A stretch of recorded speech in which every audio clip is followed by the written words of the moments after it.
আমরা খবর পেয়েছি যে কাঞ্চনজঙ্ঘা এক্সপ্রেস শিয়ালদাগামী দুর্ঘটনার কবলে পড়ে। একটি মালবাহী গাড়ির সঙ্গে ধাক্কা লেগে প্রায় দুটো বগি লাইনচ্যুত হয় এবং দুমড়ে মুছে যায়। বেশ কিছু মানুষ হয়তো হতাহত হলেও হতে পারে। উদ্ধার কার্যের কাজ চলছে। রাজ্য প্রশাসনের পক্ষ থেকে, দার্জিলিং জেলা প্রশাসনের পক্ষ থেকে উদ্ধার কার্যে নেমেছে।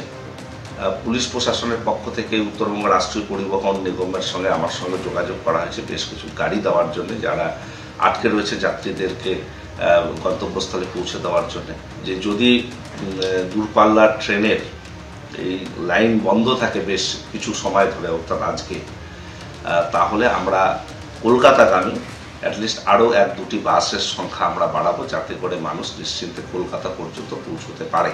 10টি বাস আমরা রাঙাপাড়িতে পাঠাচ্ছি, সেখানে উদ্ধার কার্যে সহযোগিতা করবার জন্য। এবং যারা অত্যন্ত ধীর গতিতে যাচ্ছিল কাঞ্চনজঙ্ঘা এক্সপ্রেস, কিছুটা স্লথ গতি থেকে দাঁড়ায় যখন, তখনই পিছন থেকে এসে মালগাড়ির ধাক্কা, এবং তারপর যারা যাত্রীরা ছিলেন তারা কিন্তু ব্যাপক আতঙ্কে রয়েছেন। অনেকেই বলছেন যে শিশুদের নিয়ে রয়েছেন, বয়স্করাও রয়েছেন, তাদেরকে যারা এখানে রয়েছেন তাদের বেশ কিছু যাত্রী এখনও এই কাঞ্চনজঙ্ঘা এক্সপ্রেসের অন্যান্য বগিতে রয়েছেন। কি অভিজ্ঞতা তাদের কাছ থেকে জানবো। কতটা ভয় পেয়ে গিয়েছিলেন দিদি? প্রচুর ভয় পেয়ে গেছি। যখন এরকম হয়েছে মনে করেছে যে আর বাঁচবই না, মরেই যাব। ট্রেনটা তো মানে উল্টে যেতে যেতে একটু থেমে গেল, তারপর আমরা ওইখান থেকে নেমে গেলাম। আমাদের তো সিটের থেকে মানে ফালাই দিছে। তারপর ও তো সিট থেকে পড়ে গেছিলাম। হ্যাঁ, পড়ে গেছিলাম, সিট থেকে পড়ে গেছিলাম। ও ছিল পড়ে গেছিল, আমরা সবাই যার যার উপরে পড়ে গেছি। তারপর যখন এটা থামলো, তারপর আমরা আস্তে আস্তে নামলাম এখান থেকে। গাড়ি ট্রেনটা কি আস্তে আস্তে যাচ্ছিল? হ্যাঁ, আস্তে আস্তে।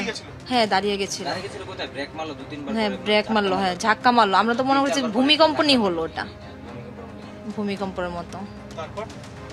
তারপরে তো নেমেই গেলাম আমরা। মানে সবাই নেমে গেছিল,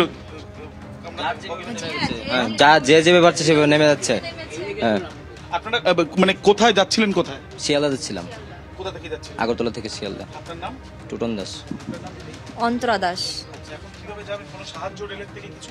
হ্যাঁ, আমরা কি করে যাব? রেল থেকে কোনো সাহায্য পেয়েছেন কিছু এখন অবধি? কিছু বলেনি এখন পর্যন্ত, কেউ কিছু বলেনি। বলছে কি ট্রেন যাবে নাকি কিছু বলেনি। হ্যাঁ, সেটা বলছে না, কিছুই দেয়নি আমাদের প্রশাসন থেকে, কাছ থেকে কোনো রকম সাহায্য। আর আমি তো 7 মাসের গর্ভবতী। হ্যাঁ, আমি একটু চোটও খেয়েছি, পড়ে গেছিলাম, লেগেছে।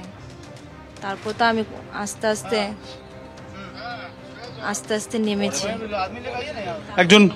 একজন গর্ভবতী মহিলা, তিনি